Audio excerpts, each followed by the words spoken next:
Hello and welcome to the webinar, The Secret to Finding the Best College. I'm Tyson Schroeder. I'm the Chief Content Officer for Colleges of Distinction, and I'll be walking you through this webinar. If you could take a quick second to close out any distractions, the email, Facebook, etc., and I will do my best to keep the action moving. So without further ado, let me jump in.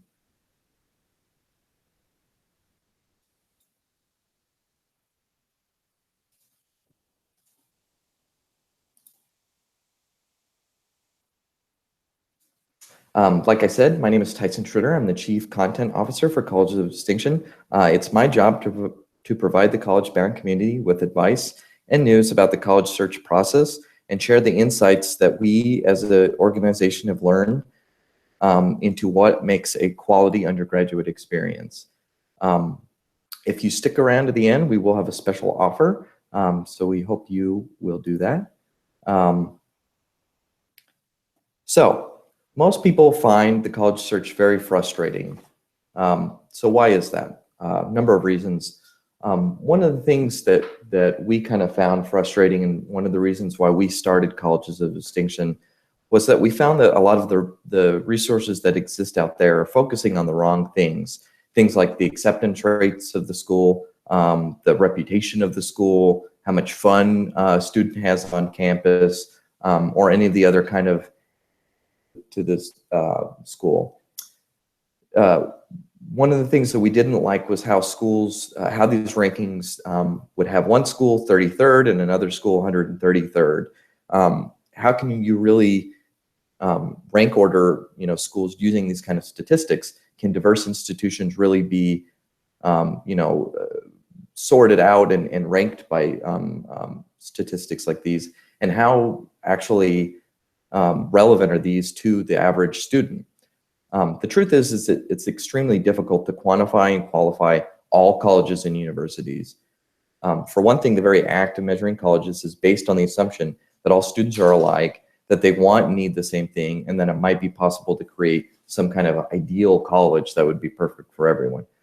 Of course, we all know that this isn't true. The other problem with these kind of ranking systems is they don't get to the heart of the undergraduate experience, what a student is actually doing on a day-to-day basis and the quality of that experience. So for the last 16 years, Colleges of Distinction has been visiting hundreds of college campuses, interviewing hundreds of staff and faculty at colleges about what goes into a great undergraduate experience. So what have we learned? Well, on average, a smaller college is better. Total size, faculty to student ratio, class size layout, how many, which means how many classes a student will take, where there's 1 to 10 students, 10 to 20, or 100 or more. These kind of things tell you, get to the heart of how big a college actually is.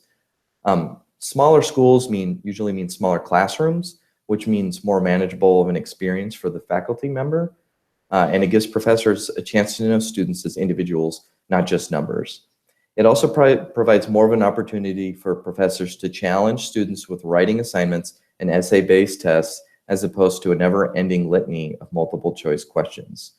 At many of these smaller colleges, they actually push faculty to not be as focused on research, but rather on teaching instead.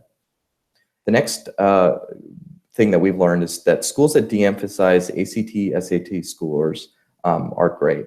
Some schools will even make those test scores optional. Look for students who will be engaged outside of the classroom as well as inside it.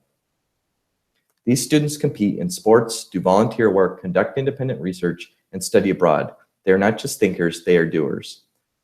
And finally, we found that schools that feature 2, 3, or more of what have been identified as high-impact educational practices make up a great undergraduate experience. So let's take a step back. Why do people go to college? Why do students go to college? Most people would say, 1, to improve job prospects, and 2, to become a richer, fuller person and citizen.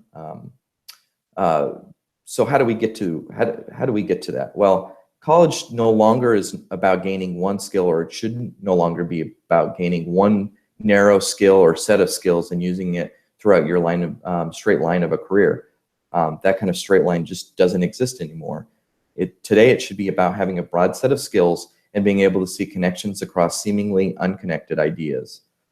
Beginning in school and continuing at successfully higher levels across their college studies, students should prepare for 21st century challenges by gaining 1, knowledge of human cultures and the physical and natural world. This is through studying things in science, mathematics, humanities, language, arts. 2, intellectual and practical skills. This includes things like critical, creative thinking, quantitative literacy, teamwork, and problem solving. 3, personal and social responsibility, including civic knowledge and engagement, ethical reasoning and action. And finally, 4, integrative and applied learning, including synthesis and advanced accomplishment across general and specialized studies. What are high impact practices? Well, these days, the best colleges recognize that the undergraduate experience should be about more than just choosing a major and taking classes.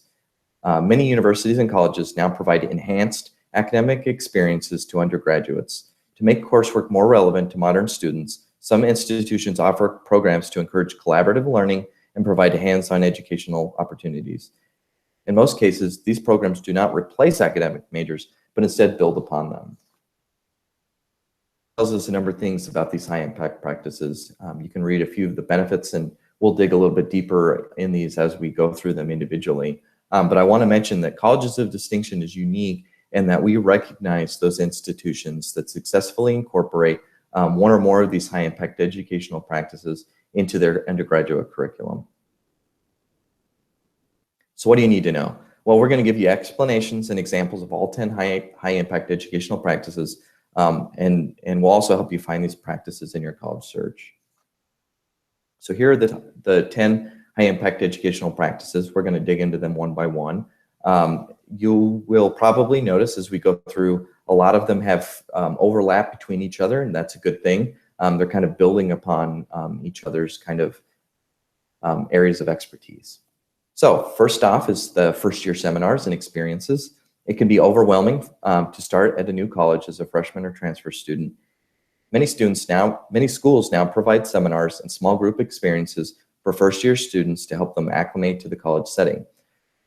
First year seminars provide guidance, socialization, and study groups, helping new students make friends and learn about campus resources. Faculty and staff members who lead these seminars become a resource for students who need mentorship or advice. Some examples, you can see first year interest groups, which would be a small cohort of students meeting together for a seminar around a specific interest. Residential learning, that would be based at an actual living community or residence hall.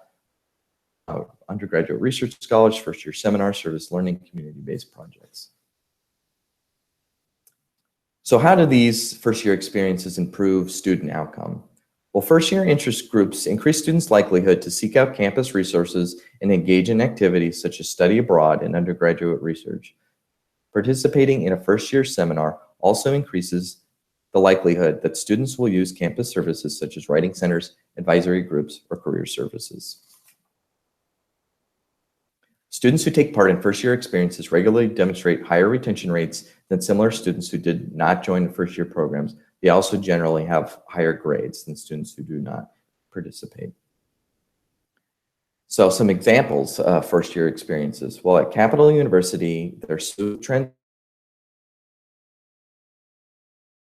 and encourages all incoming students to participate in this 3-day pre-orientation program, which is designed to support the introduction and retention of underrepresented student populations in transitioning to the environment at Capital University.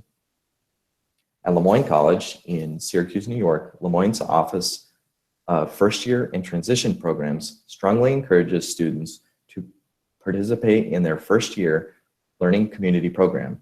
Each year, the college offers first year students an opportunity to live and learn with other first years who share their interests or major via linked courses. Past participants have remarked that their first year learning community helped them adjust quickly to college life, make friends easily, and get to know their faculty better. Some questions to ask when you want to learn about a school's first year experience. Does the school have a campus-wide first year experience? Is it required? How does it go beyond the typical program, orientation program where They point out where the gym is and where you get your student ID card, that kind of thing. You want something that goes beyond that kind of narrow pre-orientation program. Are there advising elements? Are there living communities? Do upper-class students get involved as peer mentors? And how does the campus help develop students' critical thinking and study skills right off the bat? You want to make sure that as soon as the student gets there, they're being taught the critical thinking skills that they'll need throughout their 4 years in school. Next up is common intellectual experiences. In these programs, students enroll in 2 or more common courses centered around fun themes such as peace studies, the digital community, or law and order. By enrolling in these course clusters, students are able to explore a topic of interest in more depth than they would be able to do in a single class. Common intellectual experiences are opportunities for students to interact with fellow students beyond routine classroom work. The goal of all of these programs is to provide socialization, community, and accountability, which in turn reinforce learning outcomes, student retention, and student satisfaction. Although many common intellectual experiences are designed for first-year students, many universities actually incorporate elements of the concept throughout the students' 4 years. So a few examples: living learning communities, first-year reading experiences, first-year seminars. This is when students share 1 or more courses in common by all participants in the seminar, have an opportunity to talk about that through faculty-led discussion groups, that kind of thing.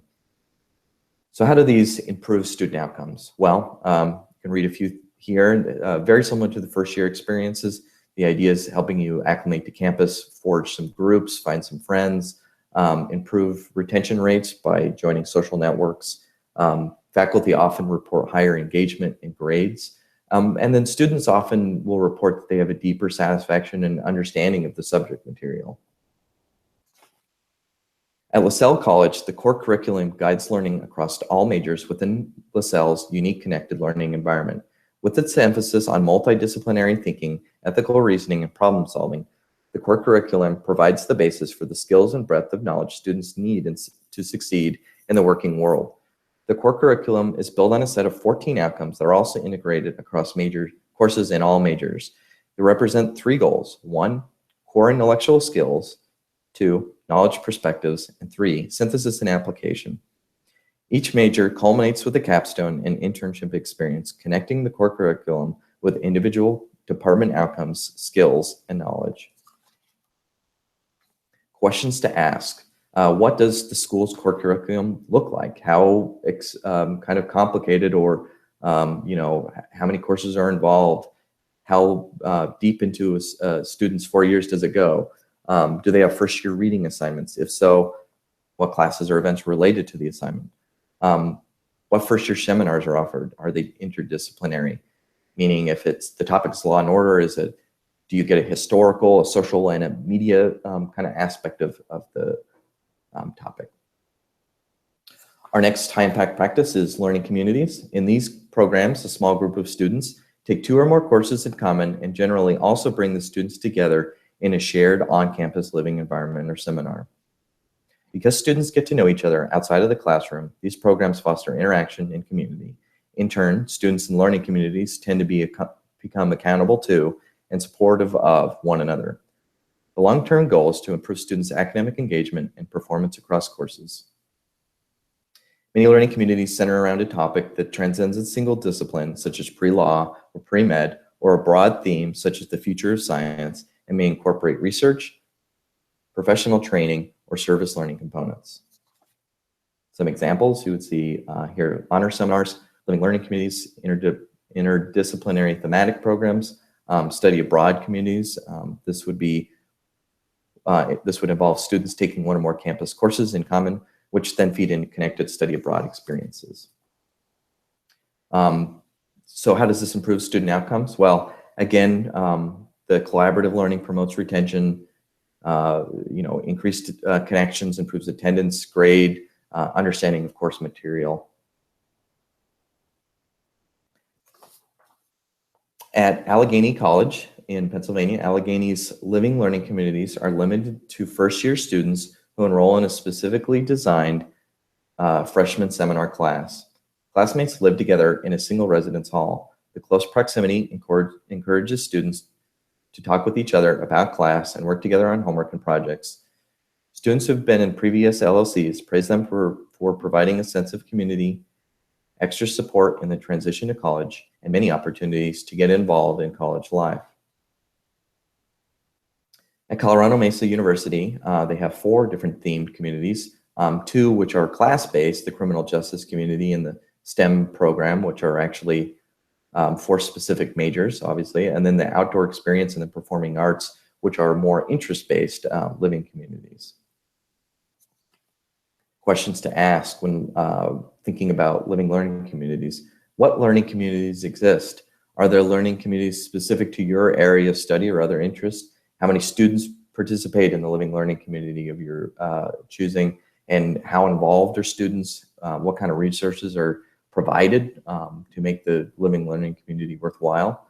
And finally, are the living learning communities built into specific classes or curriculum, much like the Allegheny College one is with freshman seminar?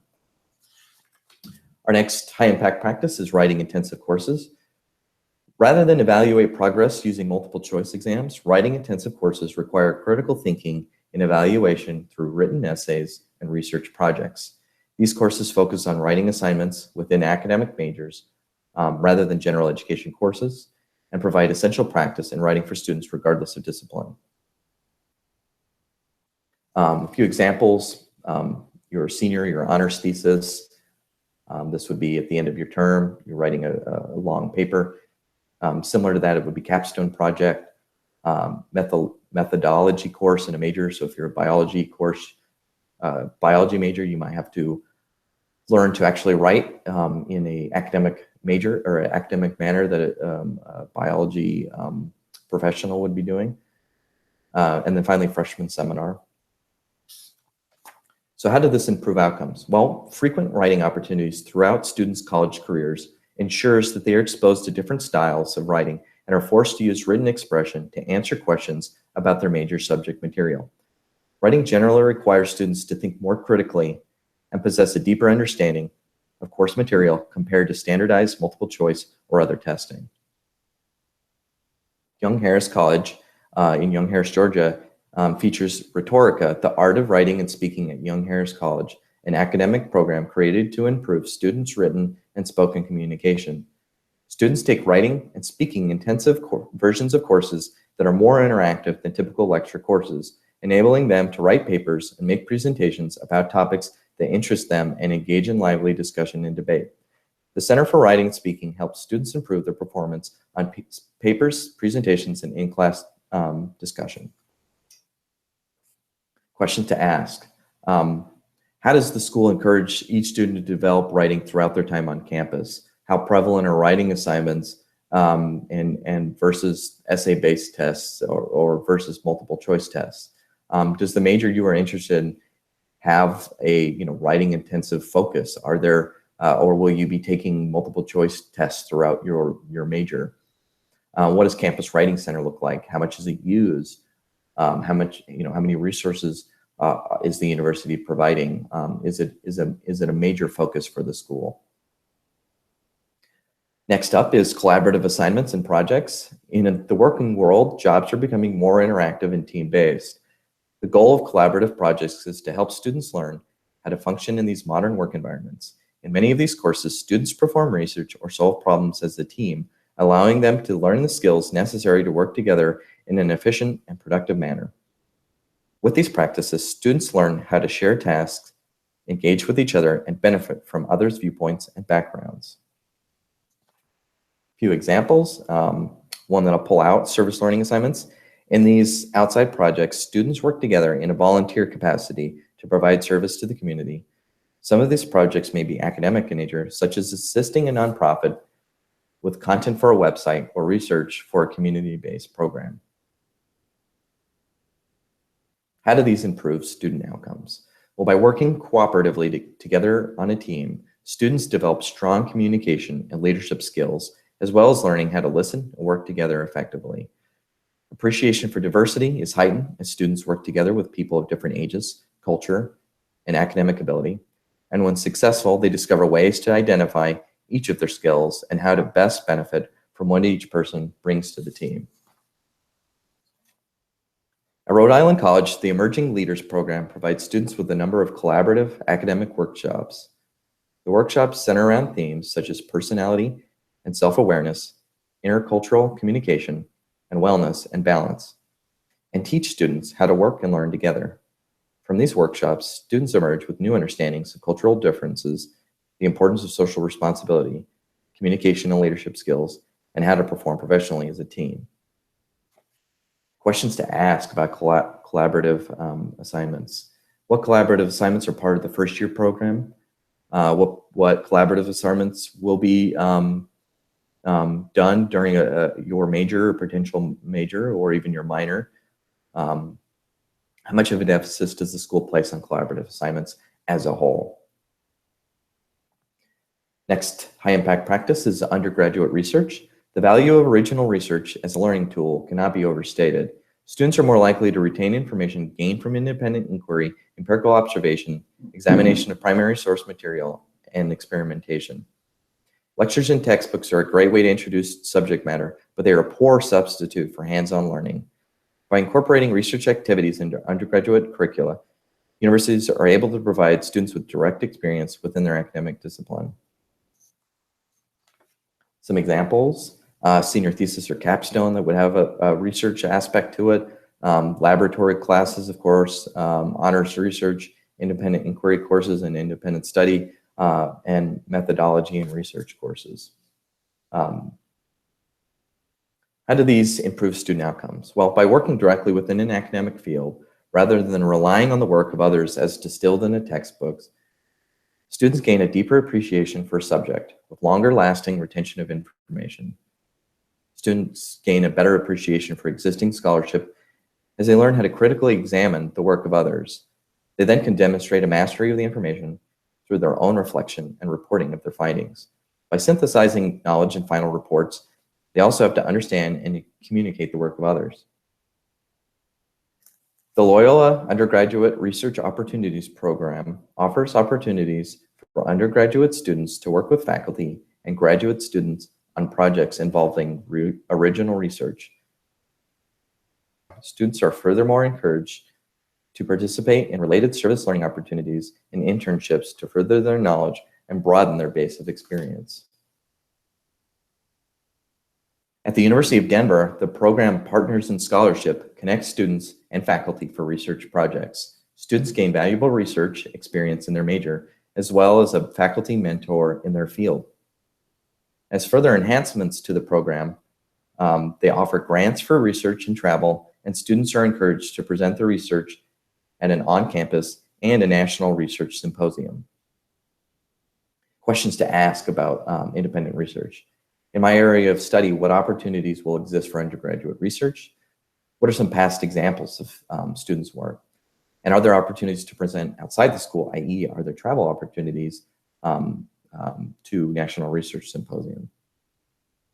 Our next high impact practice is diversity and global learning, excuse me.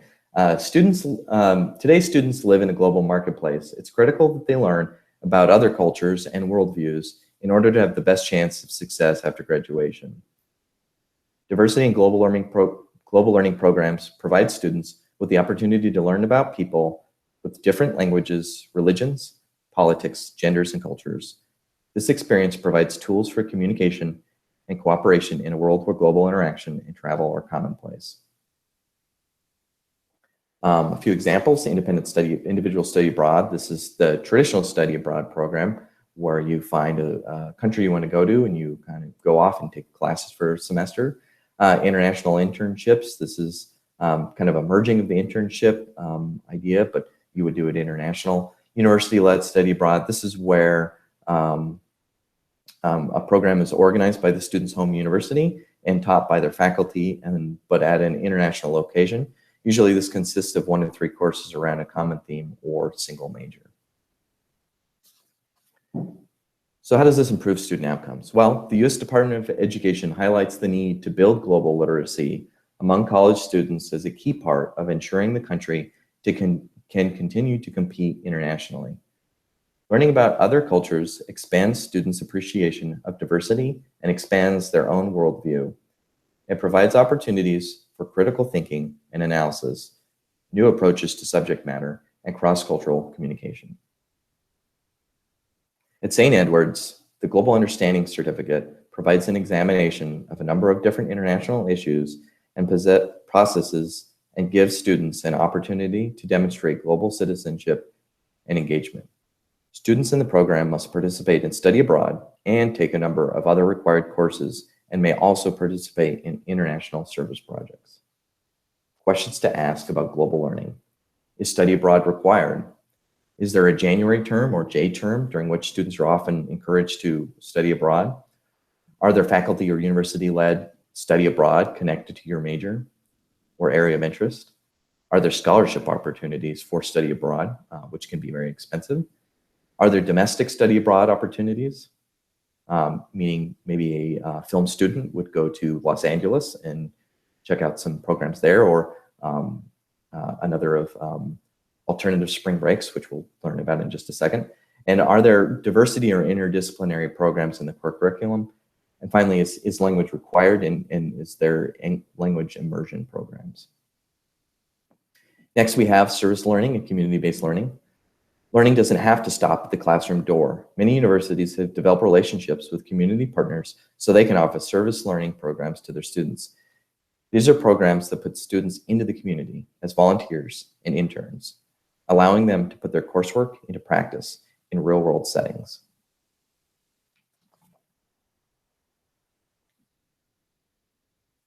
Some examples: campus-wide volunteer day, first-year community projects, service learning components. These are organized courses that require a service learning element with a minimum number of hours of volunteering and a reflection exercise. These are especially common within helping professions such as healthcare, social work, conflict studies, and so on, but are increasingly found in standard academic courses as well. So how do these improve student outcomes? Well, like other forms of experiential learning, students gain the opportunity to put their academic knowledge to work in a real-life setting. Such experiences reinforce the lesson from the classroom while allowing students to test theories and challenge expectations. Students must work with both peers and community members in unstructured environments, forcing them to learn responsibility, organization, teamwork, and leadership. They may also gain an appreciation for different cultures and populations as they confront issues of poverty, racism, environmental issues, crime, and discrimination.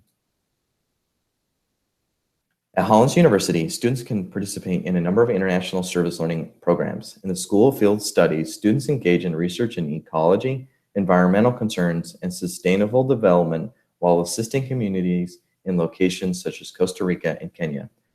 There's also an annual program that allows students to participate in a service learning experience in Jamaica. College of Charleston students have the opportunity to participate in alternative spring break service projects. They may travel to urban areas to help the homeless or provide environmental cleanup, or they can travel to locations such as the Dominican Republic to help with schools. In Charleston, many students also engage in service learning projects such as the annual MLK Challenge. Questions to ask about service learning. Are there school-wide requirements? Are there major specific service learning requirements? Are they going to be integrated into your curriculum or classes? Are there any alternative spring breaks or alternative or study abroad with service learning components? Next up, we have internships, which most people I think would be familiar with. Well, internships allow students to gain real-world experience in a work setting, often mirroring the experience of a full-time career in their chosen field. Through internships, students gain critical mentorship and supervision from professionals in the field and can test out potential careers and see if they would be a good fit. Some examples. So one example would be part-time version of career jobs. So you basically, if you want to be in marketing, you go and get a marketing internship so you can see the day-to-day activity. This is probably the most widely known or widely recognized type of internship. But there's some other ones that maybe you would help with a specific advertising program or maybe you would be doing some grant proposal or other research. It's also possible, in some cases, interns can even work full-time. Temporary capacities, often in the summer, within large agencies or companies in entry-level roles. For example, many movie studios, television networks, Disney World, and other organizations frequently hire a large number of summer interns. How do internships improve student outcomes? Well, because internships are hands-on experience in a professional capacity, students gain insight into how their academic work translates into a career. They also offer room for students to use advanced problem solving, critical thinking, and communication skills. At the conclusion of a successful internship, students will have valuable professional connections that can serve as references for careers after graduation or for graduate school. Bethany College offers Washington Center internship program. By spending a semester in Washington, D.C., students can work within governmental agencies, with members of Congress, or in various companies. Past interns have worked with organizations such as the U.S. Department of State, Amnesty International, CNN, and the Middle East Institute. Students at Quinnipiac University have the opportunity to work at the Quinnipiac Polling Institute, discovering how to conduct and interpret political and issue-based surveys, while at the same time immersing themselves in a learning environment that teaches them about current events. Questions to ask. Are internships required for every student? Are they required within your major? Are internships integrated into the class or curriculum? How do schools match students with internships? How robust is their career service office? And what are some past examples of student internships? Specifically, you would like to know what other people in your major area of study have gone on to do for internships. Next up, we have capstone courses and projects. Capstone projects are completed at the end of a course of study, usually during a student's senior year. Capstones require students to integrate their coursework and studies into a final research project, performance, portfolio, or paper. Through the creation of an original work that encapsulates their entire academic experience, students demonstrate their mastery of a subject. They also leave school with a product that reflects their best work and is appropriate to show potential employers or graduate programs. One example, senior thesis. Typically, a thesis is a lengthy research paper that incorporates many of the discipline's themes and methodologies. Portfolio, for creative disciplines such as writing or visual arts, the capstone might be the collection of students' best work, often with written explanations of the process or media used. How does this improve student outcomes? As part of the process of creating a project and placing the work within a broader academic context, students gain a deeper understanding of their academic discipline, including the history, controversies, and advancements in the field. They bring all their previous learning to bear as they solve a problem or create new work. This requires students to analyze, interpret, and synthesize a respectable amount of knowledge and present it in a coherent and intelligent manner. At Kalamazoo College, every senior must complete a senior individualized project, typically within their major field of study, and then students must present their work to their peers and professors during one of a number of events throughout the spring semester. Each new student at New College of Florida must engage in 3 separate independent study projects throughout their 4 years in college in each of their January terms.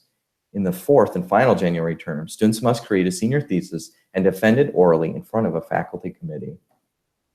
Questions to ask. Are capstones required of all students? What will the capstone for your major look like? Is it a thesis, portfolio, website, all of the above? And how will it be presented?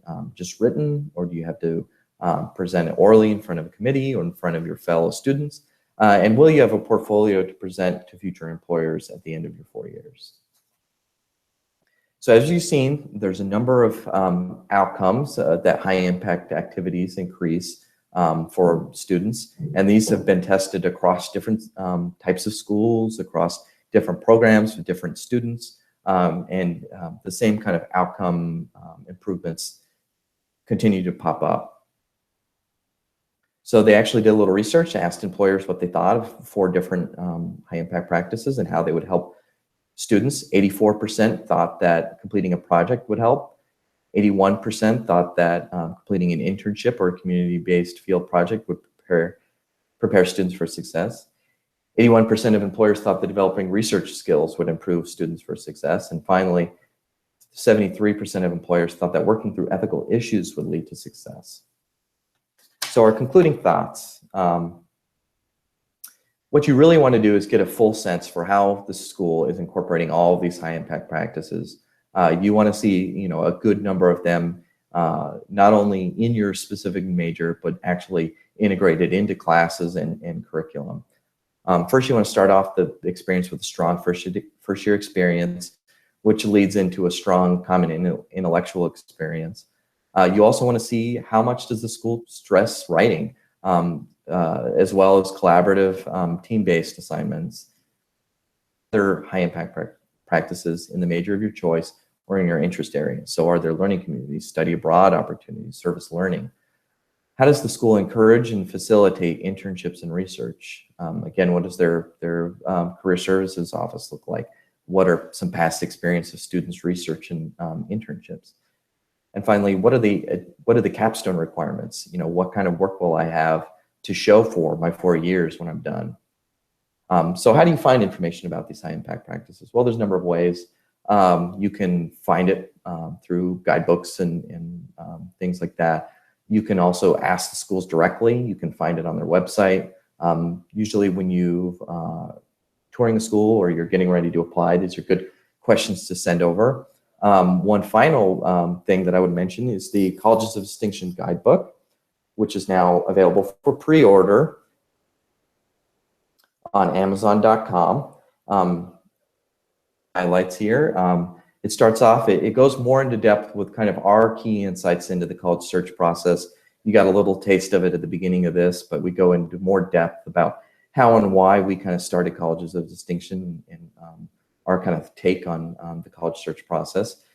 We also give you the right questions to ask during your college search process. So we have a number of great self-analysis kind of questionnaires for you to work through that will help you kind of personally narrow down what you really want to do when you get to college. There are over 330 school profiles. So each of these schools we've handpicked, we've interviewed them. Many of them we visited their campuses. We've talked with faculty. So within each one of these profiles, we detail their high impact practices and give you kind of the highlights of the school. And finally, there's a big chunk of must-read insider advice about everything from college interviews to financial aid. If you pre-order your copy now, we'll actually send you 3 free college prep checklists, 1 college application checklist, a college visit checklist, and finally your dorm packing essential checklist. The book is only $14.99 right now for pre-order, which will end September 6th, September 5th. September 6th is when the book is actually going to be published and released. So if you would like to pre-order the book and want those free checklists, just go ahead and buy it and then forward the Amazon pre-order receipt to me at Tyson@Colleges of Distinction, and I will send along those PDFs. For those of you that want to learn more about high impact practices, you can visit some of these websites. You can also email me at Tyson@Colleges of Distinction, and I can send along some other reading, a lot of these kind of sources that we cited throughout the presentation. We can send those PDFs if you're interested. Finally, I want to thank everyone for joining the webinar. I hope you gained a lot of information that will help you in your college search process. And please reach out to us if you have any questions about any of this. And have a great day. Thank you.